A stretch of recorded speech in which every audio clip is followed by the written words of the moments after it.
Добре, за протокола 6 ноември, четвъртък, 9 без 20 вечерта. 2 дена го мисля това четвъртото видео. Как да подходя, не го измислих и сега просто ще го случим пак от движение, on the fly. Пак чисто техническа информация, започваме в началото. 4 глава от общо 14. Тази е разписана на 14 декември 2016. Първите 3 глави, ако помните, бяха в края на октомври. И след това идеята беше реално книгата, даже Фейсбук ми напомни тези дни анонс. Вчера ми напомни пост от преди 9 години, от 2016, където съм писал, че книгата ще бъде издадена в малък 200-300 бройки, 300 бройки тираж, януари 2017. Да, това определено не се случи. Октомври съм ги виждал по един начин нещата, но си правих сметка без кръчмаря. В тогавашната квартира, т.е. предишната преди тази, в тази съм от есен 2017. Октомври 2016 предишният ми хазаен имаше проблем с банята и той вместо да викне майстори, реши той да я прави и общо взето бях един месец без баня и тоалетна. Ползвах неговите в съседния апартамент. Беше някаква лудница просто ноември 2016 и други неща се случиха. Това са истории зад завести, как всъщност книгата е случена. Ноември 2016 го пропуснах и средата на декември просто седнах пак да пиша. Всичко това, което съм написал от 2016 в книгата към 2016, вече не беше нещо ново, нямаше нищо сложно, буквално трябваше да седна и да ги разпиша нещата и всичките 14 глави всъщност са случени в формат решавам днес пиша тази глава. Имаше предварително съдържание, така не че разписано още от средата на октомври 2016. Сядам и за час и половина, 2 и главите са с различен обем. Докато не напиша черновата, първата чернова на главата, не ставам. И така книгата е случена всъщност много ударно. Но просто по стечение на обстоятелствата, част от главите, цялото нещо се разтегна във времето. 4, 5, 6 и 7 глава са написани пак за 3 дена. 14, 15 и на 16 декември, като написах 6, седнах и написах и 7. И тези реално, защото това ви го обяснявам, в книгата има различни композиционни връзки. Ако първата глава общо взето не даваше някакъв вход в темата, един вид ни подготвяше така, че да не стъпим още на първата стъпка на криво и да свърнем от пътя, някъде в дерето. Втората глава общо взето започваше с крайна сметка началото, произхода на астрологията и нейната история. Трета глава всъщност показва, тази глава, където коментирам тези прословути влияния, показва какво всъщност може да се случи, ако човек проспи едни въпроси и съответно говорим за едни липсващи отговори. То като няма въпроси, няма и отговори, а понякога има въпроси, но отговорите пак варират. Трета глава общо взето коментира какво се случва, когато първата и втората стъпка всъщност не са преминати по здрав начин, поне по мое мнение. И това представлява един вид като въведение, като подготовка, но всъщност книгата започва с 4 глава и тя не случайно е най-дългата. И сега първия параграф на главата всъщност тази глава е една от най-дългите от всички 14 и почти сигурно е и най-сложната. Най-сложната за схващане, а и беше най-сложната за написване. А проблема за написването беше: опитах се да ви предам, доколкото е възможно, без тежка антропософска и астрологична терминология, нещо сложно и само по себе си съдържание за една отделна книга. Смисъл за мен сложното беше как без да обременявам читателя с твърде много антропософска специфична терминология и съответно и астрологична, все пак да му разкажа едни идеи. Нямам идея доколко съм се справил. прочетете главата, ако не сте я чели, и преценете. Така иначе, тъй като тази серия от видеа ще бъде в крайна сметка, като ги запиша всичките 14 плюс 1, ще ги кача в сайта всъщност на книгата като приложение.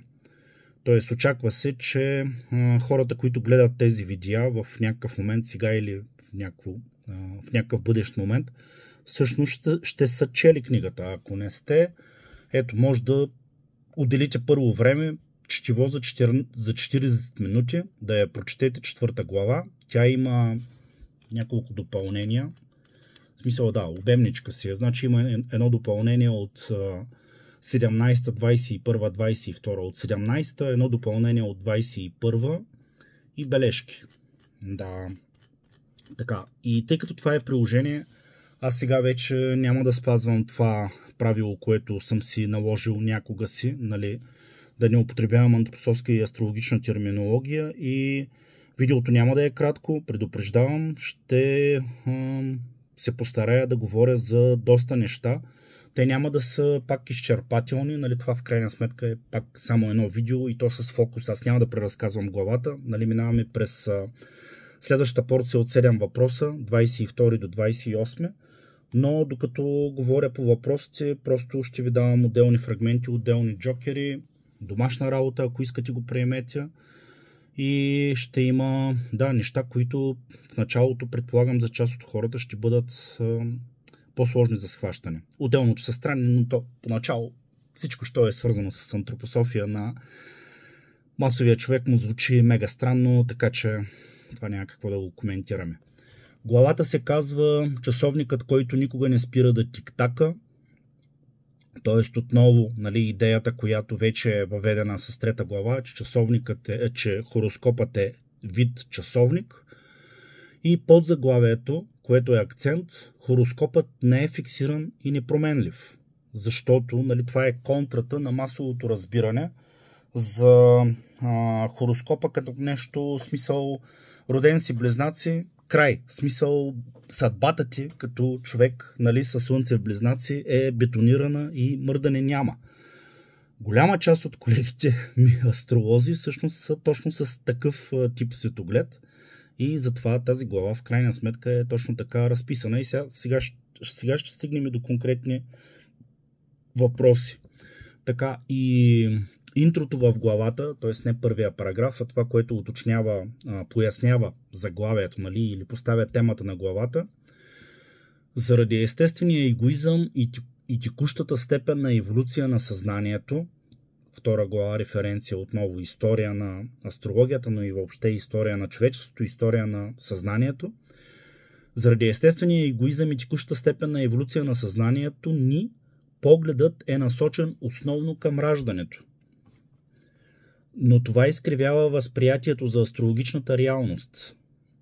Ние сме отразени, подчертано, постоянно от поне, в скоби поне, ние сме отразени постоянно от две огледала, нали, в кавички огледала, и това е, едното огледало е рожденият хороскоп, другото огледало е леталният хороскоп или хороскопът на смъртта, който всъщност е една от идеите, представени в тази 4-та глава. Не от едно. Тоест, представата на масовата астрология, отново ви напомням, че с израза масова астрология не говоря за булевардна жълта, в която няма астрология. Под масова астрология имам предвид сбора от стара и по-нова астрология, но която днес е масово известна, поне масово, нали, то е винаги относително казано, но за хората, които днес се интересуват от астрология, намирайки астрология, било то стара или по-нова, ето това общо аз го наричам масова. Масовата представа на тази масова астрология е всъщност тя работи в 99 от 100 случая, даже 100-ния случай е дискусионно къде и дали изобщо го има, тя работи само с рождения хороскоп. Тоест, нали, идеята е, че в някакъв момент ние имаме една рождена карта, която отразява нали, единия вариант или не отразява, а всъщност причинява, нали, нещо си, но така иначе говорим и в двата случая за някакъв потенциал, отразен или всъщност, нали, активно действащ, който след това от раждането напред по някакъв начин се разгъва, Като чисто астрологично, нали, това се проследява с различни прогностични методи и техники. Това е общия подход. И тук, нали, такава концепция като хороскоп на смъртта просто липсва. Не, че тя въобще изобщо липсва, нали, не е споменавана в астрологията, просто начина, по който е представена тук в тази глава и в книгата, а нали, цялата книга в крайна сметка е антропософски ориентирана астрология. Тези неща не са нещо, което аз съм си измислил. Нали, това си е в крайна сметка Щайнер и антропософия. По този начин акцент върху два хороскопа, и рожден, и летален, нали, и рожден, и хороскоп на смъртта, при това в самата глава с акцент, че всъщност към днешна дата леталния започва да става по-важен от рождения, нали, това определено е нещо ново. Тъй като е ново, логично е да среща доста съпротива от колеги астролози, които всъщност изобщо не искат да погледнат книгата, камо ли да я зачетат внимателно, и също от нали, техни ученици и въобще от хора, които се интересуват от астрология. Това е фактическото положение. Нека да ги видим сега, нали, въпросите. Самите тези 7 въпроса, тъй като главата е доста големичка, всъщност тук не са едно монолитно цяло, както при други глави, а са по-скоро, ще ги видите, нали, като разделени по групи. Примерно 22 и 23, първите два си вървят като спрегната двойка, нали, те имат смислова връзка, докато примерно след това 24, 25 са втора група и примерно 26, 27 и 28 могат да се четат като един голям въпрос, който, тъй като е сложен и важен, нали, е разбит реално на 3 подвъпроса. Да, нека да ги започнем въпросите. Значи, 22 въпрос.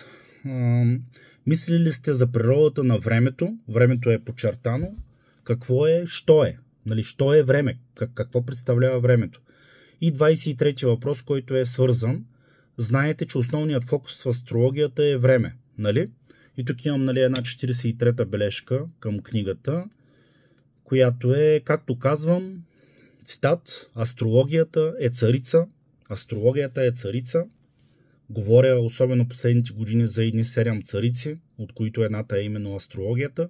Тоест не го говоря само аз, просто аз последните години обръщам внимание и за това. Астрологията е царица и нейното царство е времето. И съответно, нали, за мен това, което седи в началото на корицата, т.е. зад корицата на книгата, ако книгата беше издадена книжно, нали, щеше да е корица, и на първата страница след зад корицата, астрологията е изкуството да живееш в скоби себе си или да живееш на време. На време е подчертано. Тоест, за мен, нали, моето разбиране, това, което съм изградил, нали, в хода на годините за астрологията, е, че тя е една наука, или ако толкова ви дразни да ни я наричаме наука, но тя е един клон на човешкото познание, на който основният му фокус е времето, на временността, да не изоставаме, да избързваме, да бъдем на време. За мен това е астрологията. Нали, моята дефиниция, макар че дефиниция може би не е точната дума, но ако аз трябва да опиша с едно изречение астрологията, ето това е моето изречение. Астрологията е изкуството да живееш себе си на време. И, нали, астрологията е царица и нейното царство е времето. В този контекст, нали, е и този въпрос: мислили ли сте за природата на времето? След като, нали, основен фокус, според мен, на астрологията е работа с времето, съвсем логичен е и абсолютно фундаментален въпрос е, що е то време. И то, нали, въпрос зададен не от гледна точка на физика. Сега много хора вярват, смятат и си имат съответни аргументи, че астрологията е свързана с физиката, че е физична дисциплина. Аз не споделям това мнение. Астрологията за мен не е физична дисциплина. Съответно, нали, тази дефиниция или това описание на що е то време, аз не го търся през модерната физика или и през физика. В смисъл, моят поглед е по-различен. И тъй като главата вече е разписана и, нали, очаква се, както казах, евентуално да сте прочели, Аз сега всъщност ще дам малко референции като допълнително четиво. Сега преди видеото, пак по изключение, ето за някои от видеята все пак отделям някакво време за подготовка. Значи пак поредна история ви разказвам. Светла Бисерова, покойната Светла Бисерова, лека и пръст. Огромна, нали, антропософска библиотека. 90-те години всъщност това, което съм чел преди интернет, нали, ерата, епохата. Голямата част от това, което съм чел тогава като антропософия, то още не беше издадено от издателство Даскалов официално, нали, беше по-скоро само за членове на тогава. Първо бяха антропософски дружества Стара Загора и София, след това 2001 вече има едно общество, нали, за цяла България, което има там едни 100 члена и никой не го знае това общество, но това е отделна тема. Но така или иначе, покрай познанството ми с Светла Бисерова, тя е в София, не в Стара Загора, 95-та, 96-та, 97-ма пропуснах заради казармата, но после пак края на 90-те и началото на века, нали, каквото аз бях в София, значи в Стара Загора съм 98-ма и 99-та първи и втори курс студент, ветеринарна медицина, и после бях за една година от лято 2000 до лято 2001 бях в София. И всъщност да, голяма част от това, което съм чел в първите години, и то доста ударно, доста интензивно на тема антропософия, беше благодарение на нея и на голямата и библиотека, която библиотека в момента, да, това е тема за друго видео. Питайте, ще ви разкажа. От Светла Бисерова тогава съм взел едни, не знам как се произнася, бар, защото мисля, че трябва да е на френски, но би трябвало да си е бар. Да, документи от бар. Това е всъщност записки, те са 3 документа, записки, които Едуард Шуре, авторът на Великите посветени, един френски автор, един разговор, който той води с Рудолф Штайнер, първото десетилетие, ако не се лъжа, 1907, да, септември 1907 в Алзас, бар, пише се B-A-R-R. Да, ето бележки, записани от Едуард Шуре. По това време, нали, ги четох в превод не в превод, а смисъл на руски. Не помня просто от коя точно книга, но тогава съм ги чел. И всъщност още първия документ на бар, буквално още първия параграф, всъщност дава една идея за едно време, което тече в два потока. За мен тази идея, т.е. фигурира в съзнанието ми, т.е. нали, аз съм се запознал през това, което Едуард Шуре е говорил с Рудолф Штайнер, съм се запознал още там някъде или 96-та, или края на 90-те, според мен е било 95-та, 96-та, по-скоро някъде преди казармата, най-вероятно. Съответно до 2016-та, това са 20 години, нали, съм имал време да мисля по тези неща. Това ви го казвам просто за да подчертая, че, нали, няма някаква хвалба в изказването ми, че 2016, нали, не ми е било проблем да я напиша тази книга, защото тази книга, нали, тя е зрела известно време, не без усилия от моя страна, и просто това, че лесно съм я разписал, не е така от нищото. 20 години тази идея си зре и си работя с нея. И сега всъщност аз ще направя един бърз превод от английски, приблизителен. Иначе, да, технически, нека да го има и за видеото. Говорим септември 1907, бар в Алзас, разговор между Едуард Шуре и Рудолф Штайнер. Това е публикувано в том 262 от събраните съчинения на Рудолф Штайнер, които представляват всъщност кореспонденцията му с Мари Штайнер от 1901 до 1925, т.е. в томчето са основно писма между Мари Штайнер и Рудолф Штайнер, но има и няколко всъщност писма и там са и тези 3 бар документа. Рудолф Штайнер, Едуард Шуре, после Едуард Шуре, Мари Штайнер. Това томче го четох преди някакъв брой години, ще ви излъжа точната година. И е там някъде в библиотеката на английски. А се оказва, мисля, че беше миналата година, вече го има и в Рудолф Штайнер архив. Аз след това ще оставя в описанието на видеото линк. Буквално даже към това, което сега ще ви прочета. Интернет, да, вече нали, тази информация вече е налична. Въпрос е просто човек да отиде и да прочете и съответно да осмисли. Ето сега, бележки записани от Едуард Шуре, част първа. Значи, Рудолф Штайнер разказва на Едуард Шуре. Много рано аз бях привлечен от Кант. Значи, на възраст между 15 и 16 аз изучавах Кант много интензивно. И това е преди да отида в университета в Виена. Изучавах ортодоксалните наследници на Кант много интензивно от началото на 19 век. Who have been completely forgotten. Тези, които са напълно забравени от официалната история на науката в Германия и рядко, ако изобщо са споменавани. And are hardly ever mentioned anymore. Така, след това започнах да изучавам Фихте и Шелинг в дълбочина, in depth. По това време, and this is already related to external occult influences, значи и това е свързано вече с външни окултни влияния. Тук Рудолф Штайнер само загатва за на възраст, когато е 18 години. Срещата му първо с един месенджер, така да го кажем. Нали, това е част от биографията на Рудолф Штайнер, отделна тема. И след това всъщност с един от двамата му учители. Рудолф Штайнер нали, също има учители. Каква изненада. По това време, значи говорим за 18 годишния Штайнер в години, значи Штайнер е 1861 и е 18 годишен 1879. Нали така? Да, около 1879 година, началото всъщност на текущата епоха на Михаил. Среща се нали, с един от своите двама учители.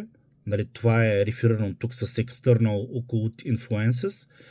И идеята за времето стана completely clear, изключително ясна, нали, напълно ясна за мен. Тоест 18 годишния Штайнер ни казва, ето през разговора с Едуард Шуре, че има там една мистерия на времето, която му е станала ясна по това време. Осъзнаването на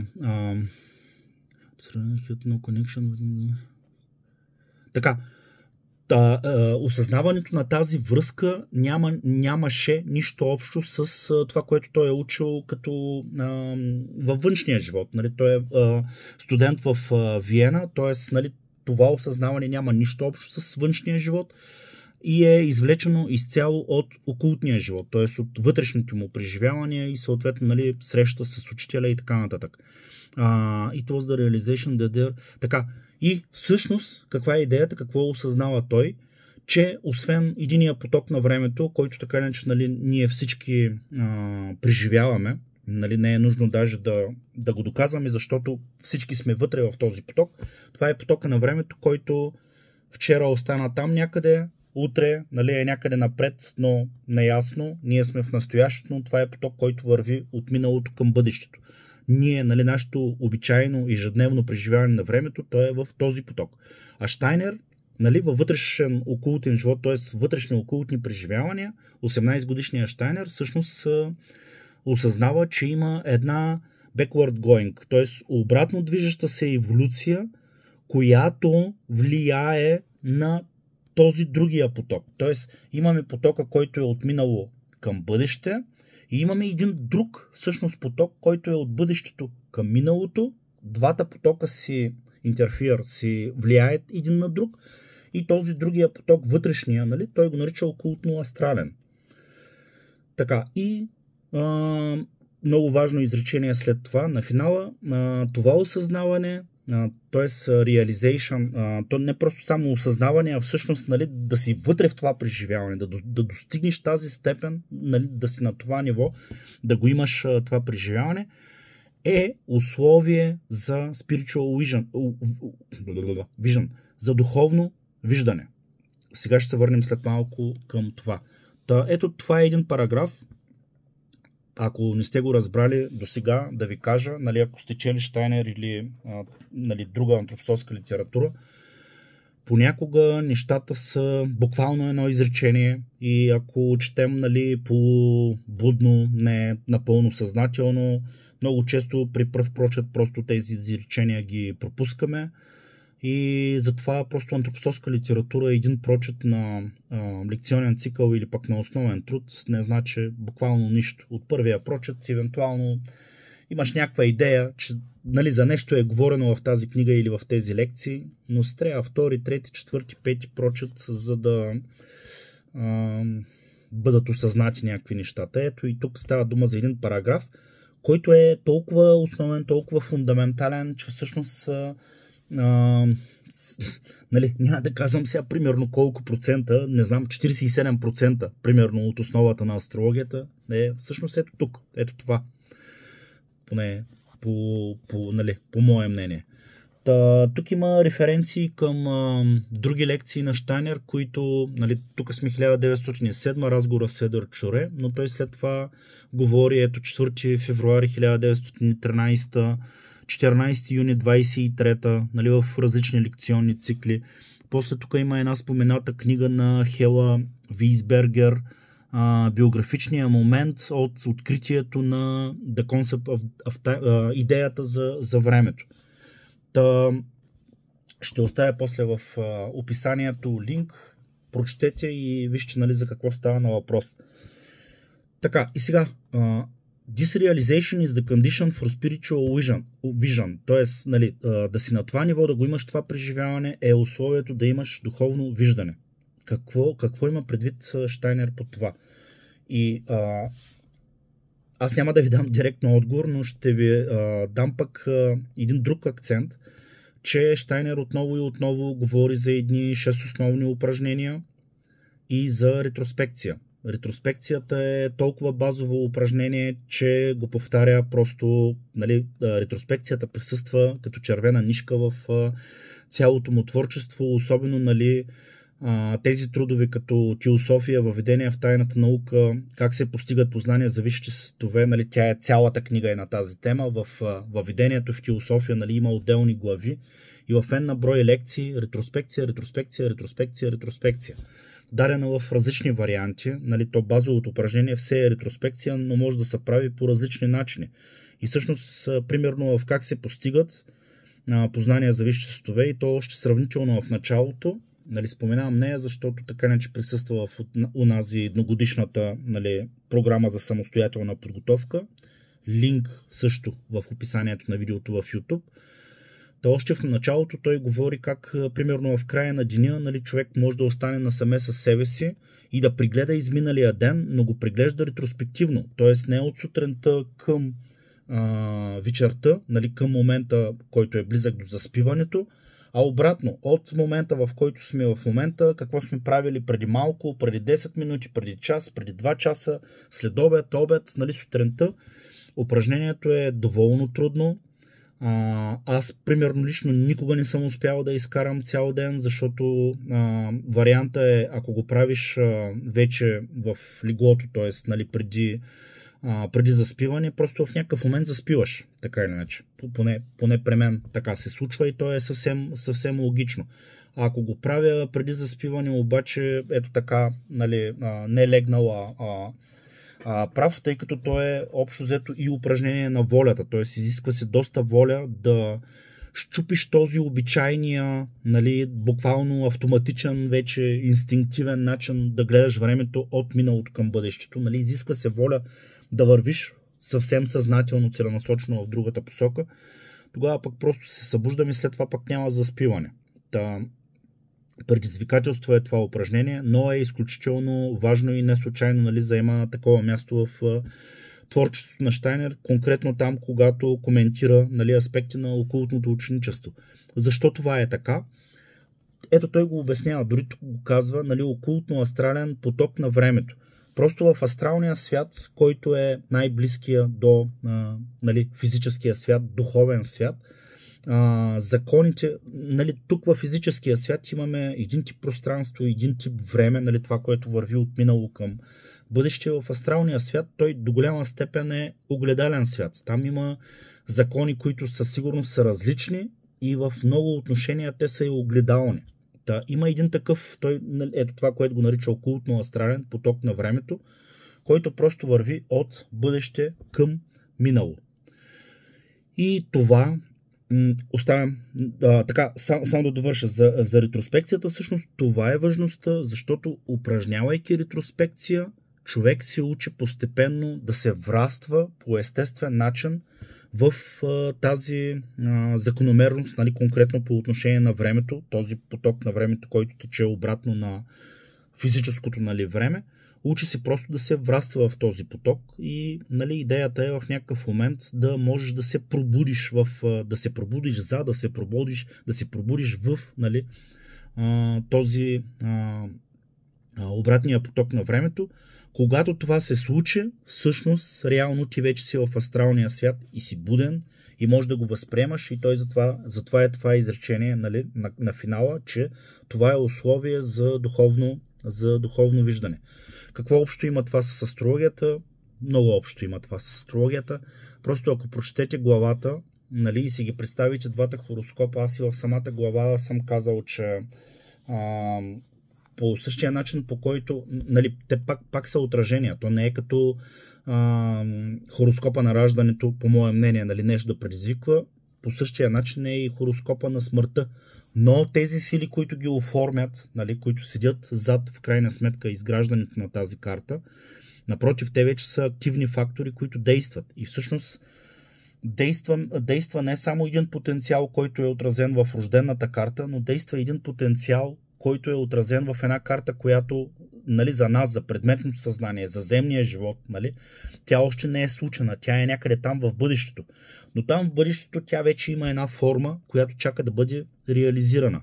И всъщност цялата астрология, цялата астрологична динамика всъщност е движение от едното огледало към другото огледало, през една вълшебна зала с много магически огледала, ако мога така, нали, да използвам този образ.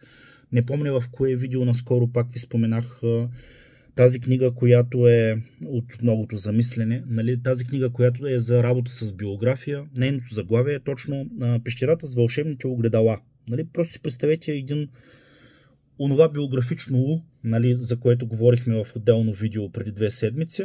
Да не е чак толкова стръмно, но просто една пещера, която има един вход, има едно слизане, нали, надолу и след това има едно изкачване.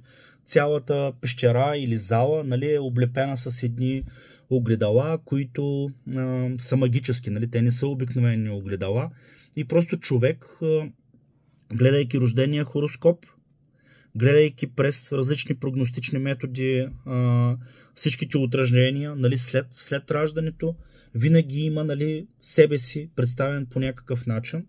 И пак наскоро в едно видео, зуминара от юли месец, нали, всичко това е в канала така иначе качено, предоставено е ваше. Просто е въпрос на желание да го изгледате, нали, да ги намерите тези неща и да ги навържите, нали, отделните парченца. Там говорих, нали, обясних самата технология, как изобщо се изгражда този летален хороскоп, защото колкото повече се приближаваме към момента на смъртта или към потенциалните моменти, нали, за край на текущия живот, нали, нека да не се ограничаваме, че е само един момент, защото може да са повече от един, но така не, че колкото повече се приближаваме към края на нашия живот, толкова всъщност повече и като астролози, работейки с биографията, всъщност може да го видим това като формяща се реалност. За разбирането на как работи астрологията, нали,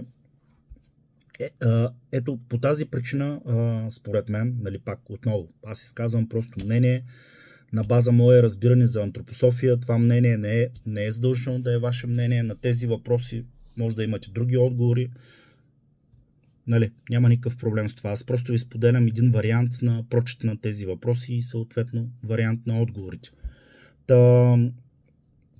Ето това разбиране за времето всъщност на мен ми дава доста стабилно разбиране в крайна сметка и за самата астрология. Като в главата, нали, е описано, че, нали, те не са всъщност само тези две карти, защото и това пак напоследък, нали, в тази серия с видеа имаше едно видео, което и това обясни. преди хороскопа на раждането имаме хороскопа на така наречения епок. Нали, един момент, който е близък до физическото зачатие, но нали, пак подчертавам да не се бърка с момента на физическото зачатие. Но ето, от епока до раждането ние имаме една част от историята. После е физическото раждане. От физическото раждане с други методи, нали, астрологични, но през цялото време имаме някакъв астрологичен инструментариум да следим, нали, какво се случва с човека, с човешката душа.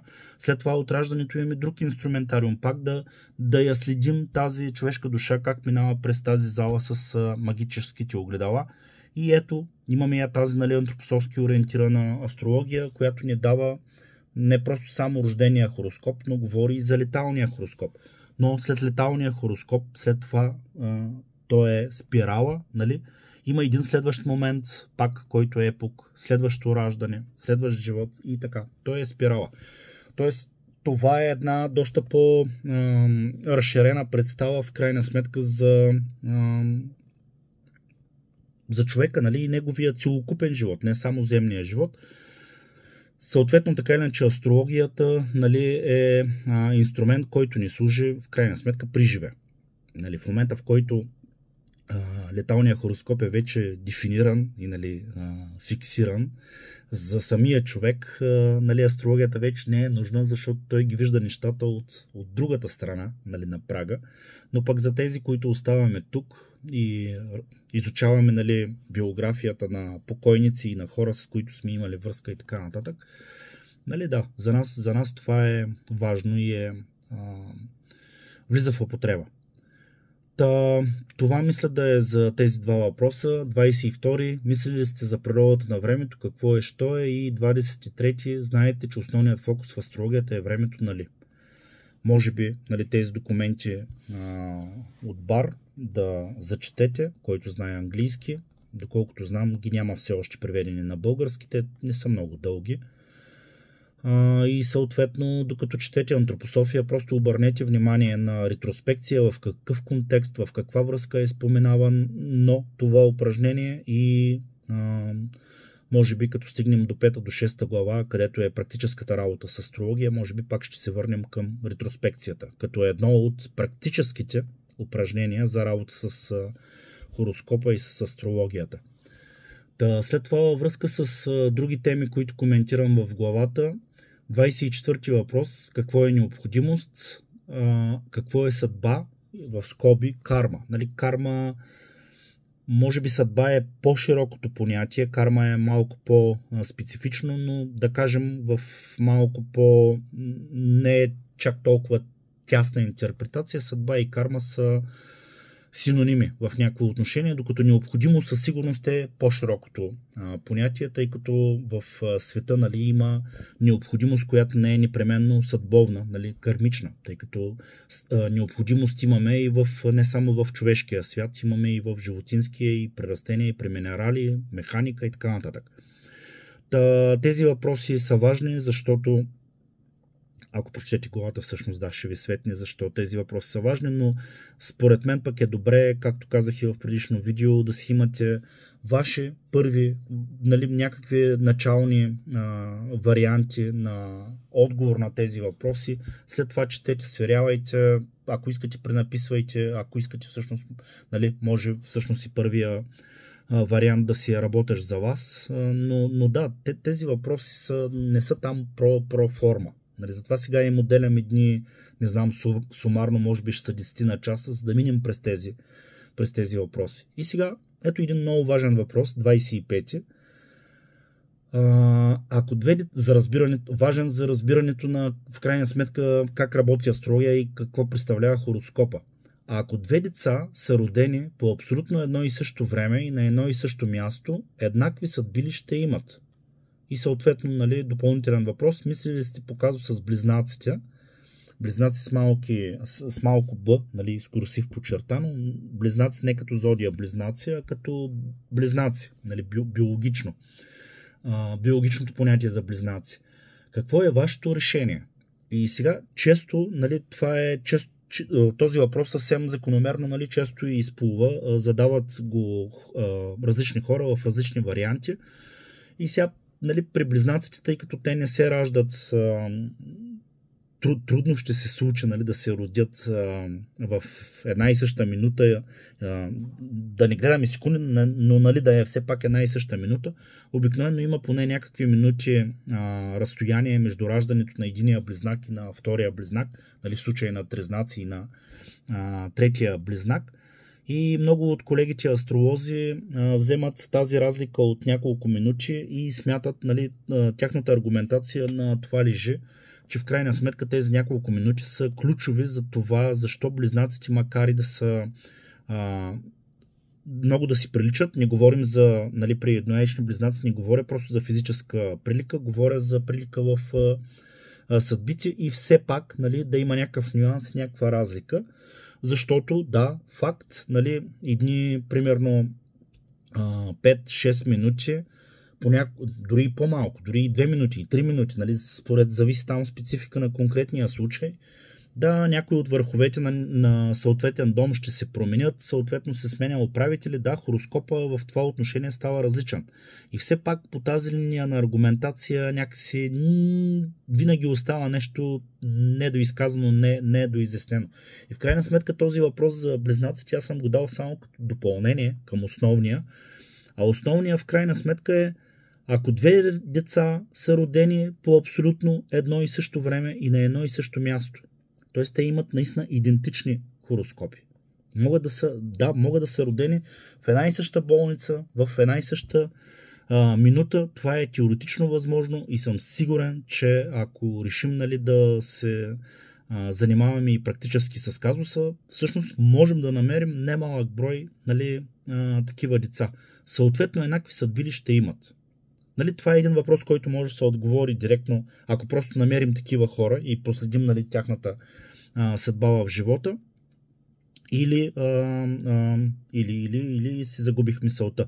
Да, може да се направи изследване по тази линия. Загубих си мисълта, защото всъщност тя скочи в друга посока.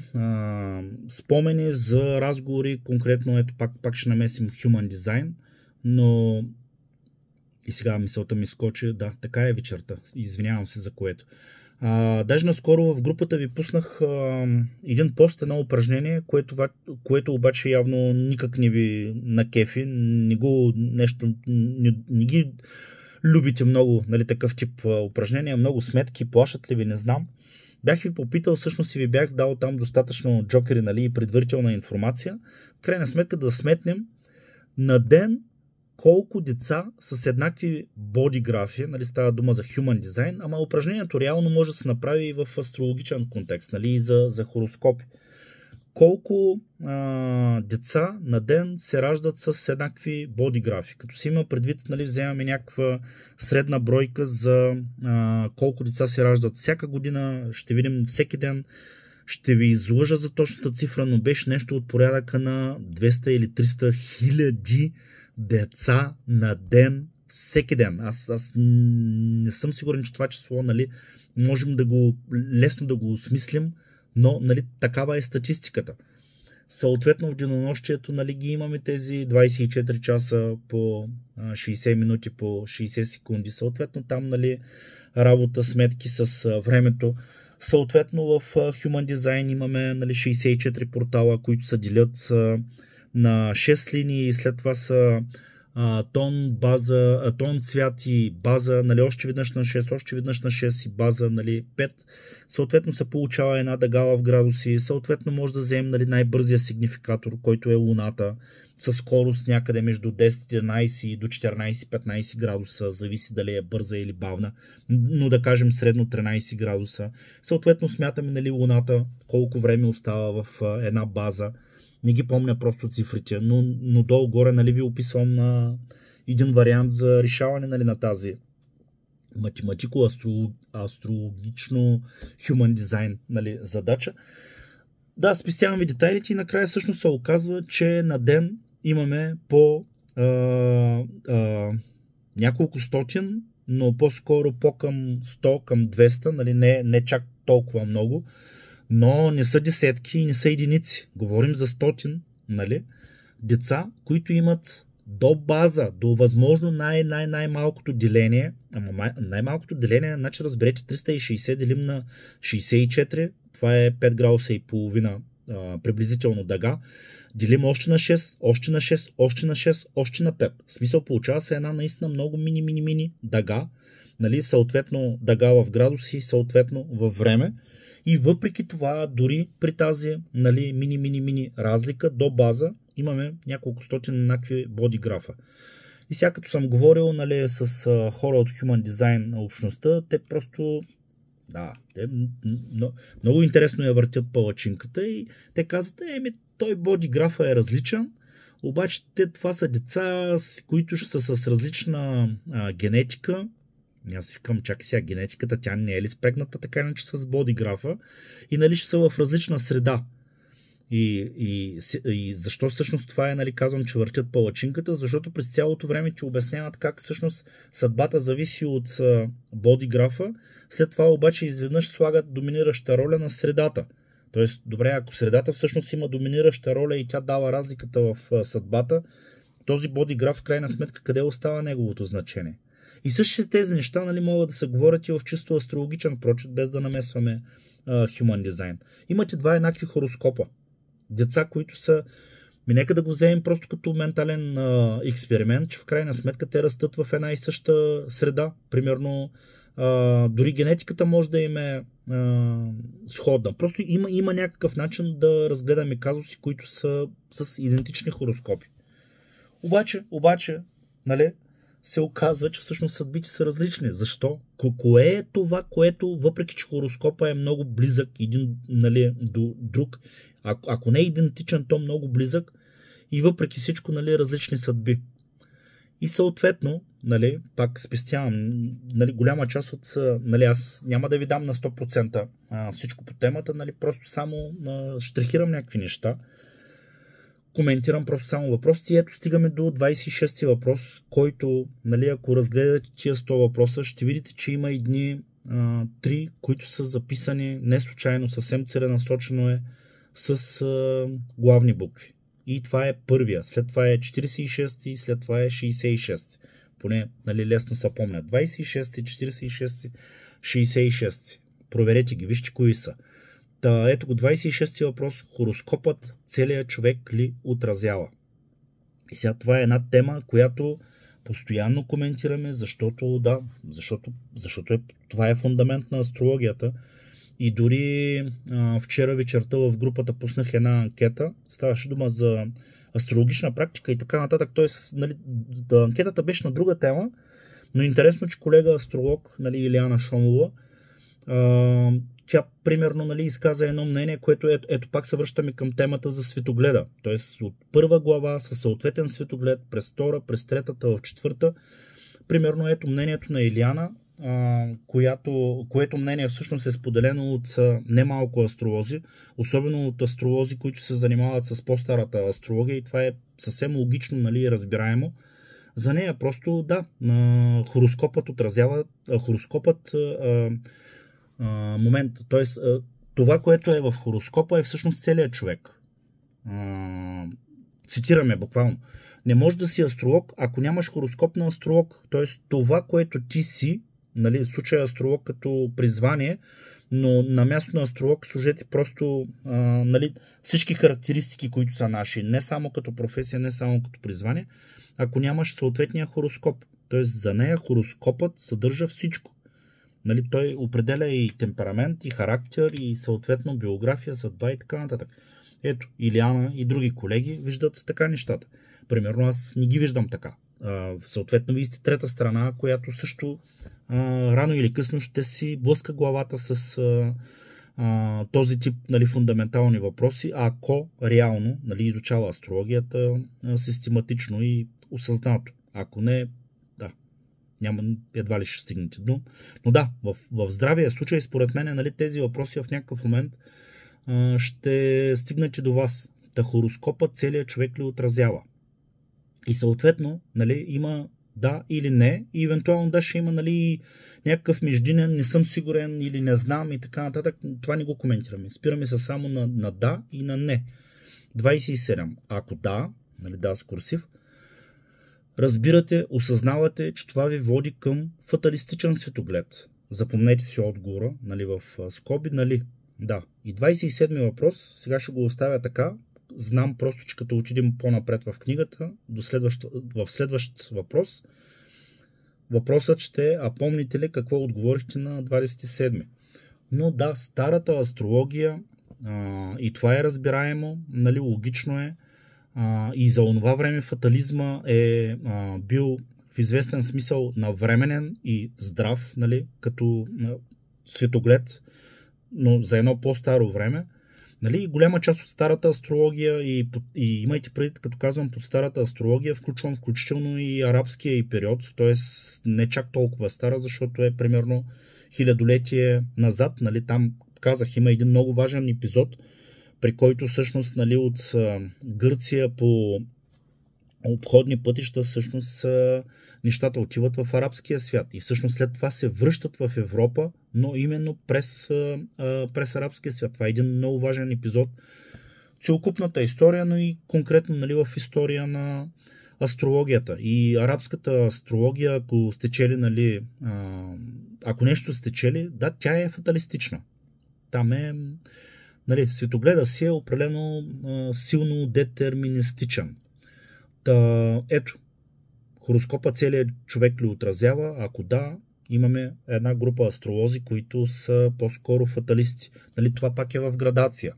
Не е необходимо да са изцяло пълни фаталисти, но като цяло смятат, че нещата са си драснати и те така виждат нещата. Тоест, ето, от първата стъпка, от светоглед, минахме, пак ви казвам, през втора, през трета и в четвърта стъпка, където всъщност вече дълбаем как работи хороскопа, нали, какво представлява астрологията, в зависимост от това какви въпроси е задал, какви отговори е получил, нали, как е минал първите три стъпки. В четвъртата стъпка немалка група астролози всъщност смятат, че хороскопът отразява целия човек. Ако не, 28 въпрос, ако не, какво е това, което е в повече спрямо хороскопа, какво има отвъд хороскопа, подчертано отвъд хороскопа, което все пак е част от същността на човека също подчертано. Тоест, нали, това е един различен вече светоглед, един различен подход, при който признаваме, нали, аз принадлежа на тази група и не знам Милиана в крайна сметка дали разбра от това, което писах в групата. Аз не съм от тези, които... Нали, то е абсурдно, аз съм астролог, аз не виждам начин да отричам съдбата. Единствената разлика е, че просто за мен не всичко е драснато в хороскопа и че има нещо, което е отвъд хороскопа. Какво е то? Ето, това е въпроса. Да. И сега аз ви казах, че вчера не го записах това дългото видео, до тук сме 53 минути почти, защото примислях, нали, какво да включа, какво да не включа и така нататък. И просто по причина, че то си стана просто едночасова лекция. Просто ще пропусна, нали, това, което ще остане за следващото видео, за някакво отделно видео евентуално. Просто само ще ви го маркирам.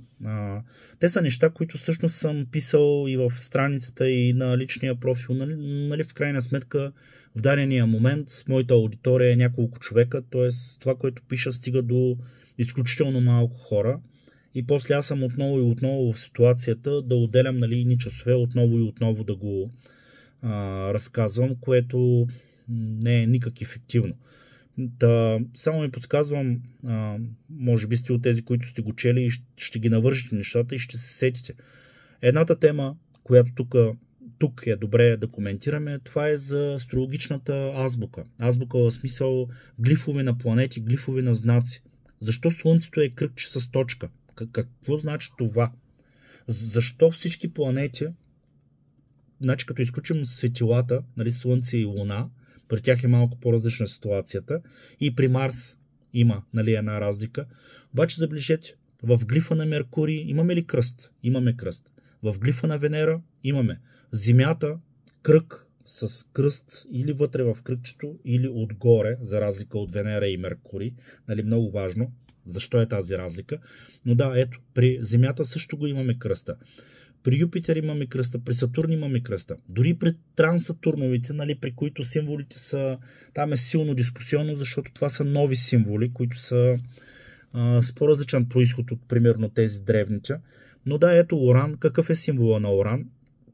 Пак има ти кръг с кръст, т.е. буквално като земята, но след това има или две вертикални черти, нали, отстрани, или са два лунни сърпа, нали, огледално обърнати. Защо символът е такъв? Защо кръста присъства? И между другото, не знам дали знаете, но Уран има също един друг, също смислен символ, нали, също дискусионен, който е като, той е комбинация между Слънце и Марс. Кръг с точка и след това просто не е като при Марс надясно, нали, стрелката е вертикална, но ето пак има вертикалата. По същия начин, нали, кръста присъства и в глифа на Нептун и на Плутон. Кръст, кръст, кръст. Откъде идва този кръст? Защо е този кръст? Има ли нещо общо с онази, нали, световната душа, разпъната на кръст, за която говори Платон?